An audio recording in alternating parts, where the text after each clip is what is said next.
Hey guys, want to wish everybody a happy Memorial Day, and I'd like to take this time to really thank and appreciate all of our brave men and women in the armed forces that gave their lives so that we may have the freedom that we have this day. And I hope everybody else feels the same way. I know I sure do. Anyway guys, another beautiful day here in northern Georgia. We'll give you guys a quick garden and greenhouse update. Some things going on in the greenhouse that are not good, but I'll show you that. We'll get to that in a few minutes. Anyway, let's take a look around. Okay guys, we'll kick off here with our little mouse melon.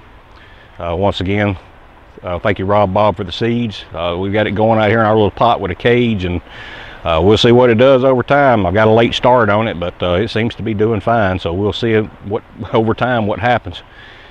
And then on to the tomato plants.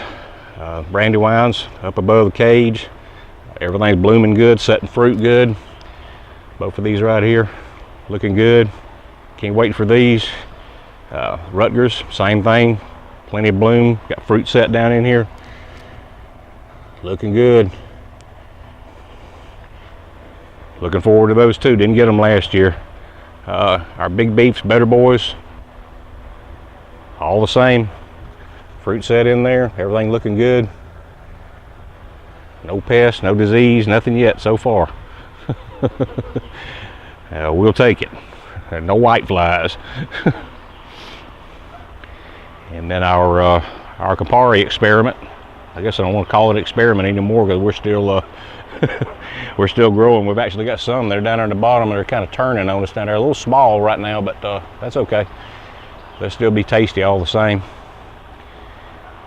And then on our second bucket over here, here's our Hydroponic eggplant. Seeds from Rob Bob. Thanks once again, Rob. Growing just fine. I think it's still trying to get over the greenhouse shock and the feeding of the greenhouse, because it's not getting the hydroponic mix like it was in there. So it's sometimes it takes a little while for them to adjust, but it's still growing and it still looks just fine. All right guys, and as you can very well see, I'm very excited this year. Why? Because my peppers are doing something. They're actually growing. They're actually producing peppers. In fact, I've already picked some peppers, and those were the golden bell peppers right there, doing real good. Got the green bell peppers over there. They're trying to come on there. Got some fruit set on those. And then they got some fruit set on the red bell pepper as well. Jalapenos setting. Everything's been setting. Like I said, I picked some jalapenos and some of the Cuban ale peppers. And man, I tell you, I forgot how well I missed them things, or how much I missed them anyway. But anyway, peppers looking good, guys. And I tell you another thing I'm excited about this year too. I want you to look at these Vortex snap beans. Man alive. These things are going crazy. They are just really going crazy. This is the way they were supposed to look last year before I realized I had grubs, and I thought I was getting rust disease, and it wasn't nothing like that. It was just dead burn grubs. But we finally budding and blooming, and won't be long we'll be picking beans, guys. Looking forward to it. And I love to can me some beans. But anyway, looking good, guys. And also our cucumbers, starting climbing up the trellis pretty good. We got some of them about halfway up, looking real healthy, real good. Getting some blooms on them, and what I'm liking to seeing too is the bloom that I'm getting are female blooms, which both of these varieties. This was the Sumter and the Excelsior, which both of these varieties, guys, are parthenocarpic, which I normally bought these things to use in the greenhouse, but I just stopped. Cucumbers are so invasive in there, I just stopped doing it, growing them in there, and just. But these things are gynoecious, which means they set primarily female blooms, and they're also parthenocarpic, which means that they do not need bees for pollination. So we should have a good crop of cucumbers this year, guys. Move on down here to the onion bed. some of them are doing pretty good, guys. Some of them are, I don't know. So far I'm not really impressed. I've got a feeling that this bed is not getting enough sunlight. This is the last one to get sun in the day, so I just don't know. But I guess time will tell. A lot of them tops are falling over. I don't know why, but anyway, I've just had good luck with onions in this bed for some reason. I'm going to try to move them somewhere else in the future to see if they do better when they get more sunlight. But anyway, that's about that.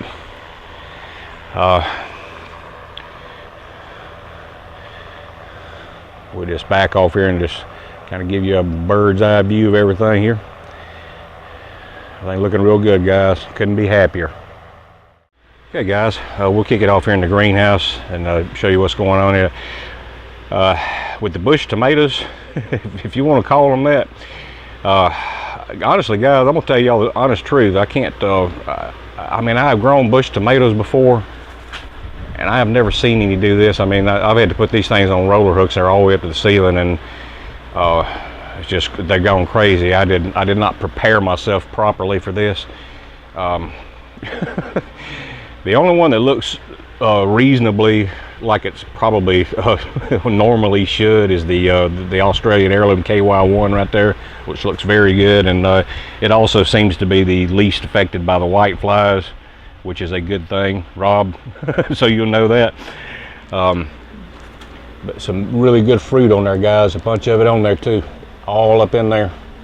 Like I say, I'm hoping to get all this stuff made before the daggone whiteflies destroy it all. I'm fixing to show y'all what's happened here on the end. Lots of fruit set in there, guys. Lots of whiteflies. This is just terrible.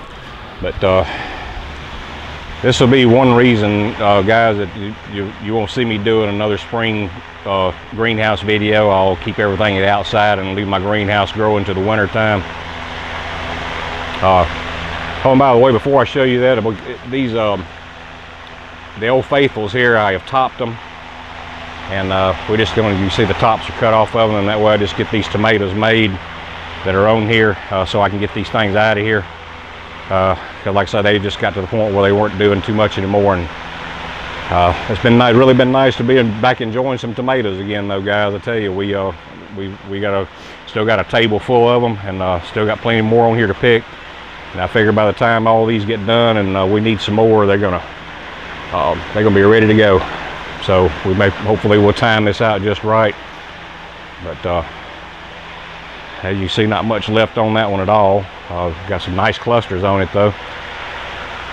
Nice cluster right there on these two big beefs on the end. But guys, this is what I'm talking about right here. This is what an infestation of whiteflies can do to your tomato plants.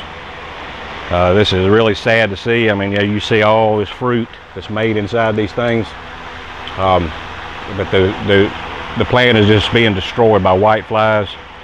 And you go, this was the taxi tomato, and it seems to, the whiteflies seem to particularly be attracted to it for some reason or other. And then you see this is the one behind it right here. This was the orange BHN tomato. It's probably about the tallest as well. It's all the way up to the purling. And I've had a hard time keeping these things under control, guys. But I should have planned better than I did. But like I say, I never imagined these tomatoes getting this big. For supposedly bush determinate tomatoes, I've never seen them get this big. I mean, these things are as big as any indeterminates that I've ever grown. But there you have it. Whitefly problems, guys. Like I said, I won't be doing this in the greenhouse in the spring anymore because it's just not worth it. Can't keep them under control. I mean, I bombed this thing, and messed up here, a month or two ago because of these things, and they're right back in here again. And no matter what amount of spraying I do, what I spray with, or anything like that, I just can't stop them. So anyway, that's just not good news, but that's the way it is. I'm gonna finish this stuff up, and greenhouse is gonna be done, guys. And to all you strawberry growers out there, I want Larry, Brock, anybody else out there growing strawberries hydroponically, particularly, as you look up in there, you see all these. I just got tons of little miniature berries that are just not. They're just not developing. And I don't know. The plant looks beautiful. I don't know. Larry said something with Austin Family Garden Channel. He said something about possibly they didn't like the heat of the greenhouse. That may be true. See if you can verify that for me, Larry. But this is just weird. Okay, guys, that's going to about wrap it up for this video. Hope you enjoyed it. Hope all you guys' gardens are doing well. Hope the weather's cooperating with you. We're going to get some rain here the next few days, and it'll be much welcomed. Things are getting kind of dry around here. But anyway, I hope you enjoyed it, and please like, subscribe, and comment. Any questions you may have, feel free to ask. But anyway, until next time, may God bless you. We'll see you next time.